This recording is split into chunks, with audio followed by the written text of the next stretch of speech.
Hi friends, आज हम लोग बात करेंगे डिफेंस सेक्टर का स्टॉक है एस्ट्रा माइक्रोवेव प्रोडक्ट्स लिमिटेड। ये स्टॉक का क्यों चर्चा कर रहे हैं? क्योंकि न्यूज़ में इसके नाम पे कोई कोई चर्चा नहीं है, बट ये पारस डिफेंस स्टॉक जो कि ट्रेंडिंग में है उसका ये बैक टू बैक कॉम्पिटिटर है। और पारस डिफेंस में भी आज 5% की गिरावट देखने को मिली है, इस स्टॉक में भी 3% की गिरावट देखने को मिली है। तो हमारा ये मानना है कि डिफेंस सेक्टर जो अभी की लीड कर रहा है और आने वाले समय में जो सिचुएशन दिख रही है डिफेंस सेक्टर में वो सबसे पोटेंशियल दिख रहा है। तो वन बाय वन देखेंगे इस स्टॉक्स के बारे में और ये कैसा दिख रहा है फंडामेंटली। चलिए फ्रेंड्स शुरू करते हैं। फर्स्ट ऑफ ऑल की पॉइंट पे आए और की पॉइंट की बात करें तो इनकी प्राइस करीब 1039 रुपये की चल रही है। 3% की गिरावट है और ये 10,000 के माइक्रो कैप है। यानी वो बोल सकते हैं कि 10,000 के माइक्रो कैप के हिसाब से 1,000 की प्राइस अप्रॉक्सीमेट दिख रही है, जो कि पी इनका 66 का निकल के आ रहा है, जो मार्केट के एवरेज पी के आसपास में दिख रहा है 66 का। चूँकि डिफेंस सेक्टर का अगर पी की बात करें तो 70 के 60 65 और 70 के बीच में पी ट्रेड कर रहा है average P, industry P. Stock की प्राइस रेंज की बात करें तो स्टॉक के 52 वीक हाई 1196 रुपये का है और 52 वीक वो लो 584 रुपये का है। तो यहाँ 52 हाई के आसपास स्टॉक ट्रेड कर रहा है, नियर अबाउट 10,000 के आसपास, 1,000 के आसपास है। तो करीब करीब 200-250 रुपये आप बोल सकते हैं, करीब 200 रुपये बोल सकते हैं, 250 रुपये बोल सकते हैं। स्टॉक अपने टॉप से नीचे है। एंड स्टॉक के फंडामेंटल की पॉइंट की बात करें तो ROE 12 का निकाल रही है, 12.5 का। सेल्स देखिए 1,000 का सेल्स आ रहा है, 1,051 का, यानी मार्केट कैप टू सेल्स अगर यहाँ पे आप निकालना चाहेंगे तो 10 का चला आएगा। पी 65-66 की पड़ रही है। ROC return on capital employed करीब 16.91 का है। And operating profit margin EBITDA अगर देखेंगे तो 25 का इबिटा आपको ऑपरेटिंग प्रॉफिट मार्जिन निकलते हुए दिख रहा है। प्रमोटर होल्डिंग सभी इससे यहाँ कंसर्न है कि 6% का प्रमोटर होल्डिंग है, जो एक हमारा यहाँ पे कंसर्न नेगेटिव पॉइंट देखने को मिल रहा है। तो हम लोग पॉजिटिव नेगेटिव दोनों की बात करेंगे, चॉइस आपकी होगी।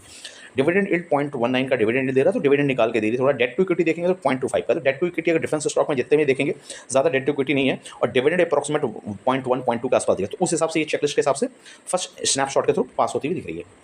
देन प्रोडक्ट वाइज ब्रेकअप देखना चाहेंगे। प्रोडक्ट वाइज ये कंपनी किस तरीके से कर रही है, तो डिफेंस में देखिएगा डायरेक्ट इन्वॉल्वमेंट जो डिफेंस में है उनका करीब 58.1% का है।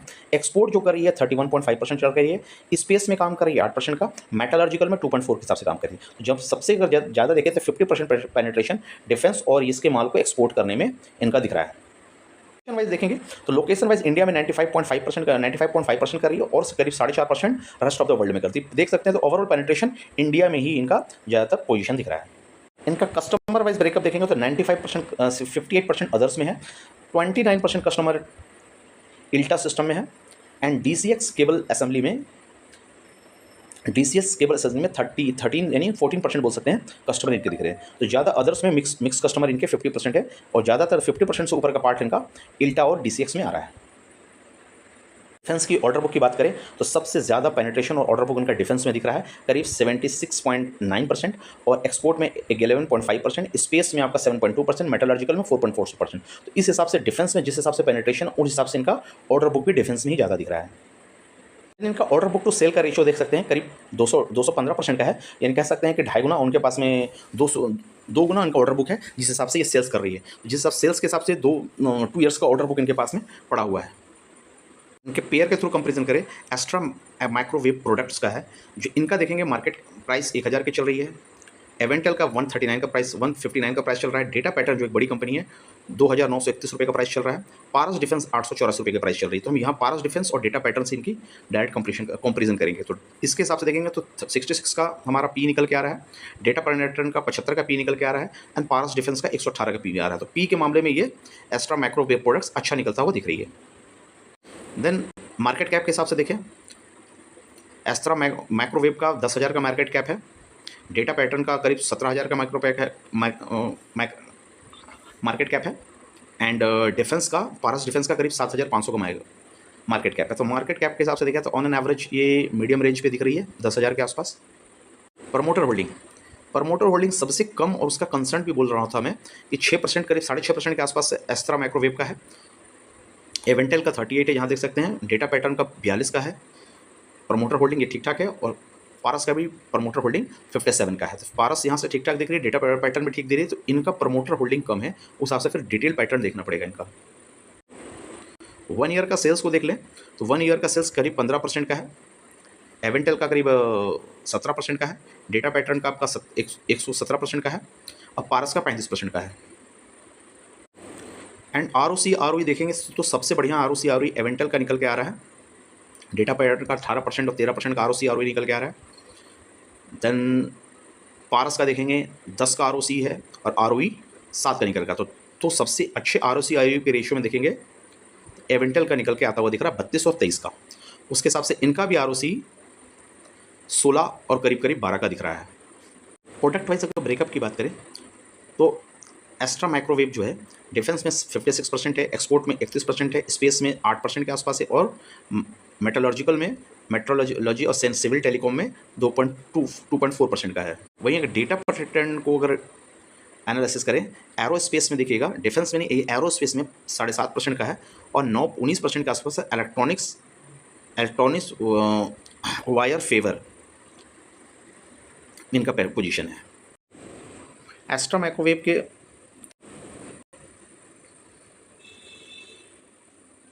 ROC ROE 19 का और 14 का दिख रहा है, फेस वैल्यू 2 का दिख रही है, EPS 16 का दिख रहा है, PEG 2.19 का दिख रहा है। दिख रहा है तो PEG हमारा करीब 2-2.5 के आसपास है, जो कि एवरेज PEG के आसपास दिख रहा है। 1 से नीचे होना चाहिए, लेकिन इंडस्ट्री का एवरेज ही 2.5 है। देन इंडस्ट्री का एवरेज पी की बात करें तो 76 का पी चल रहा है, उससे नीचे ट्रेड करें तो बोल सकते हैं कि थोड़ा सा सस्ता है पी के मामलों में एज कंपेरिजन इंडस्ट्री। 5 ईयर्स का अगर ग्रोथ देखा जाए तो स्टैंडर्ड ग्रोथ है 27% का, 25 से 27% और 20 के ऊपर हम स्टैंडर्ड ग्रोथ मानते हैं। नॉन कोई प्रीमियम ग्रोथ नहीं, इसलिए हमको प्रीमियम पी भी नहीं दे रहे हैं, तो उस हिसाब से ठीक ठाक देख सकते हैं। और EV/EBITDA का रेशियो का देखिए यहाँ पे 34 के आसपास का है, तो EV/EBITDA बोल सकते हैं थोड़ा तो ज़्यादा है, बट ठीक है, और सबके कंपेरिजन में ठीक ठाक है। Then quarterly profit growth Y basis पे 36% का आ रहा है और सेल्स ग्रोथ 15% का कर रही है। तो यहाँ पे हमारा कंसर्न बोल सकते हैं कि 15% का सेल्स ग्रोथ है, थोड़ा कम आ रहा है भाई, और प्रॉफिट ग्रोथ तो ठीक है 35% निकाल रही है, अच्छी चीज़ है। वैल्यूएशन के हिसाब से बात करें तो इंटरेस्टिंग वैल्यू करीब 288 रुपये का निकल के आ रहा है, जो कि प्राइस के अकॉर्डिंग देखा जाए तो करीब करीब 4 गुना के आसपास है।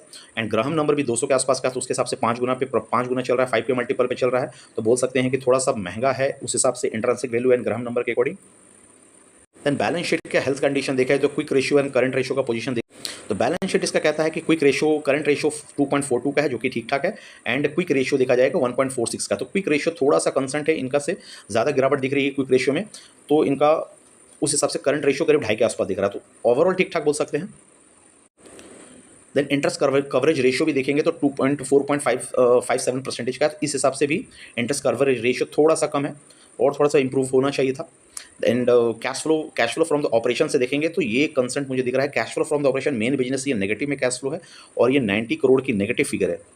अब यहाँ पे नेट प्रॉफिट एनुअल बेसिस पे देखा जाएगा तो 154 करोड़ का एनुअल प्रॉफिट कर रही है। तो अब ये पैरामीटर हमारे लिए बहुत ही इंपॉर्टेंट है, क्योंकि यहाँ पे ये प्रॉफिट पॉजिटिव में लेके आ रही है, लेकिन हमारा ऑपरेशन से कैश फ्लो इनका नहीं आ रहा है। तो एक क्वालिटी कंसर्न है, अच्छी क्वालिटी की अर्निंग इनकी नहीं है, income from the other sources ज़्यादा ये इसको शो करता है। और ये कैश फ्लो के हिसाब से ये दोनों पैरामीटर बहुत इंपॉर्टेंट है कि हमारा cash flow, operating cash flow हमारा पॉजिटिव में होना चाहिए और वो ऑलवेज ग्रेटर देन होना चाहिए नेट प्रॉफिट एनुअल के अकॉर्डिंग। एक साल के अंदर प्राइस का चार्ट को देखा जाए तो करीब करीब ये प्राइस 200 के आसपास के जाते हुए 1200 से नीचे रहा है, सब करीब करीब बोल सकते हैं 1150 के आसपास गया हुआ है, और यहाँ अभी ये प्राइस ट्रेंड कर रहा है करीब 1000 से ऊपर। तो इस बैंड से ऊपर प्राइस गई हुई हाई लगा के लो पोजीशन पाया, और इनका बेस जो नियरेस्ट हाई करीब 950 रुपये का निकल करके आ रहा है। तो यहाँ पे कह सकते हैं कि इनका बेस प्राइस 950 रुपये के आसपास बनता हुआ दिख रहा है, और उस प्राइस से करीब 30 से 40% ऊपर ये ट्रेड कर रहा है।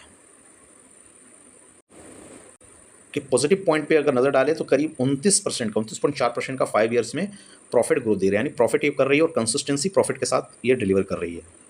देन कॉन्स की बात करें तो यहाँ पे लिमिटेशन देखेंगे तो 9 गुना प्राइस टू बुक के हिसाब से चल रहा है, और सब कहीं 12 से 15 गुना है, तो ये ठीक ठाक है price to book. Promoter holding मेन कंसेंट है, लो है 6% को बोला जाए तो 45 के नीचे प्रमोटर होल्डिंग नहीं होनी चाहिए, ये कंसेंट है।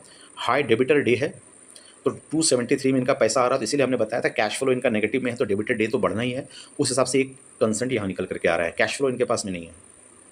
क्वार्टरली सेल्स ग्रोथ की बात करें तो मार्च 2025 में 15% का सेल्स ग्रोथ निकाल के ला रही है वाई बेसिस पे, एंड दिसंबर के हिसाब से देखिए तो करीब करीब 12% का सेल्स ग्रोथ है, तो उस हिसाब से सेल्स हमारा करीब डबल होता हुआ मुझे दिख रहा है मार्च, और क्वार्टर 3 क्वार्टर 4 के कंपेरिजन में करें तो सेल्स करीब डबल होता हुआ दिखा है, तो इस हिसाब से इसका इम्पैक्ट सेल्स इंप्रूव होता हुआ दिख रहा है, तो प्राइस पे इम्पैक्ट भी देखने को मिला हम लोगों को।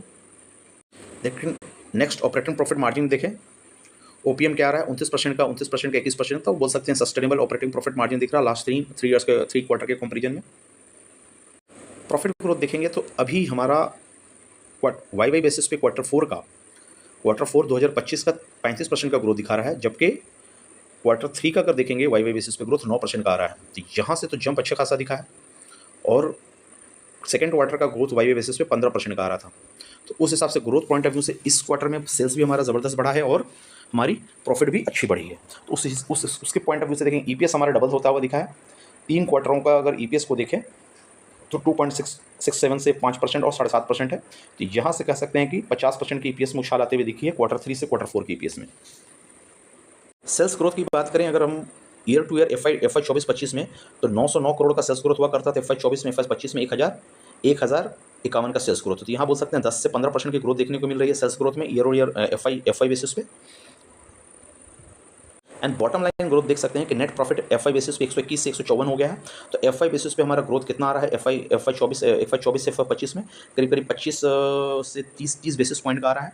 तो यहाँ बोल सकते हैं कि 30% का ग्रोथ 25% का ग्रोथ देखने को मिल रहा है। तो एफआई बेसिस पे 25% का ग्रोथ। ईपीएस में ग्रोथ देखिए कितना आ रहा है, करीब 12.78 का ईयरली बेसिस पे ईपीएस हुआ करता था, अभी 16.4 है। तो करीब 13 और 3 पॉइंट बोल सकते हैं कि 30% से ऊपर का ईपीएस में ग्रोथ आ रहा है। डिविडेंड पे आउट कितना, 14% की डिविडेंड पे आउट। इस हिसाब से top line bottom line growth year और ईयर बेसिस पे भी एफआई बेसिस पे भी ठीक ठाक निकल के आ रहा है। कैश फ्लो पे नजर डालें, ऑपरेटिंग कैश फ्लो हमने कहा था कि नेगेटिव में जो एक कंसेंट है जो कि पॉजिटिव होना चाहिए। इन्वेस्टिंग कैश फ्लो चलो नेगेटिव है, ये मान गया आपको, -76 करोड़ का। Cash from the financing activities of 141 crore positive है। तो ओवरऑल कैश फ्लो हमारा क्या हो गया, नेट कैश फ्लो नेगेटिव हो गया। ये कंसर्न है कि पैसा इनके पास में लेट से पहुंच रहा है पैसा इनका, तो इसका एक जांच करना पड़ेगा कि पैसा कहाँ फंस रहा है इनका। तो ये डिटेल स्टडी में आएगा। अब यहाँ पे देख सकते हैं पैसा इनका फंस रहा है, तो कैश स्टेटमेंट में थोड़ा सा प्रॉब्लम है। बाकी ग्रोथ में टॉप लाइन बॉटम लाइन में ये पास होता हुआ, रेशियो में पास होता हुआ दिख रहा है। सबसे बिग पॉइंट है इस स्टॉक को सबसे ज़्यादा किसने पाला है, तो 72% पब्लिक है। ये लीडिंग बाय पब्लिक है। आप हम लोग कमेंट्स में बताइए कि लीडिंग बाय पब्लिक है और रिटर्न कितना निकाली एक सालों का, उस हिसाब से पब्लिक प्रॉफिट में है या नुकसान में है। प्रमोटर देखिए यहाँ पे निकल चुकी है, 6% के आसपास प्रमोटर है। एफआईज 5% पे बनी हुई है। डीआईज ने 14%, 15% और 15% पे बनी हुई है। तो डीआईज ऑन एन एवरेज ठीक है, 15% के आसपास है। एफआईज ने 5% है। मोटा मोटी स्टॉक को एफआईज ने वाई बेसिस पे, क्वार्टर बेसिस पे ऐड किया है। ईयरली बेसिस पे हम लोग देखें 23, 24 और 25 का डेटा क्या कहता है प्रमोटर में। प्रमोटर 23 में 7% में थे, 24 में करीब 6.5% और सेम क्वांटिटी हमारा 25 में भी है। प्रमोटर पड़े हुए हैं, तो प्रमोटर ने पहले से क्वांटिटी को घटाया है और करीब इस पोजीशन पे है। एफआईज 2.5% पे थे, 3% पे आए और 5%, 5.3%। एफआईज ने क्वांटिटी को अपने ईयर बेसिस पे थोड़ा बढ़ाया है। 23, 24, 25 का डेटा कहता है। डीआईज क्या कर रहे हैं, 23 में 0.07% पे थे, फिर 13% बढ़ाया, फिर 15%। डीआईज ने बहुत तेज़ी से अपने होल्डिंग को 24 और 25 में बढ़ाया। पब्लिक क्या कर रही है, पब्लिक 90% में थी, जो 76% और 72% में आई है। तो पब्लिक बोल सकते हैं कि स्टॉक को बहुत तेज़ी से इस पब्लिक को लिए 90% के बाद 76 और 72 में पब्लिक ने स्टॉक में अपना होल्डिंग को गिराया है ईयर ओवर ईयर बेसिस पे 3 सालों में। गिराने के बाद भी 75% एज ए प्रमोटर कर रही है। तो ज़्यादातर पब्लिक के पास ये स्टॉक्स है। उस हिसाब से देख सकते हैं number of share holders public आने से कितनी बढ़ गई है। 49,000 के बाद 73,000, 73 के बाद 94,000। इस देख सकते हैं जस्ट 2 सालों में पब्लिक की क्वांटिटी डबल होती हुई दिखी है। उस हिसाब से देख सकते हैं एस्ट्रा माइक्रोवेव डिफेंस स्टॉक का सेक्टर है और ये करीब रिटर्न के मामलों में ठीक ठाक निकल के आ रहा है। लेकिन top line bottom line growth भी ठीक है, आगे आने वाले ग्रोथ भी ठीक ठाक दिख रहे हैं पॉइंट ऑफ व्यू से, इनके हिस्ट्री के पॉइंट ऑफ व्यू से बोला जाए तो। लेकिन कैश फ्लो में इनका इशू है, कैश नेगेटिव में है और बैलेंस शीट में क्विक रेशियो में, करंट रेशियो ठीक ठाक है, क्विक रेशियो में थोड़ा सा प्रॉब्लम हम बोल सकते हैं। और बाकी बात जो प्रॉब्लम जो बच रही है वो प्रमोटर होल्डिंग की दिख रही है। प्रमोटर इसमें नहीं है, public leading by he public है। तो आप लोगों को पब्लिक लीडिंग बाय स्टॉक कैसा लगता है कमेंट्स में ज़रूर बताएं और ये स्टॉक को वॉच लिस्ट में लग करके उनको देख सकते हैं आगे के फ्यूचर एनालिसिस के लिए। चलिए फ्रेंड्स, तब तक यहाँ तक रखते हैं। कोई भी इन्वेस्टमेंट की राय नहीं है हमारी, इसके लिए अपने फाइनेंशियल एडवाइजर से जरूर संपर्क करें। Thank you, bye bye.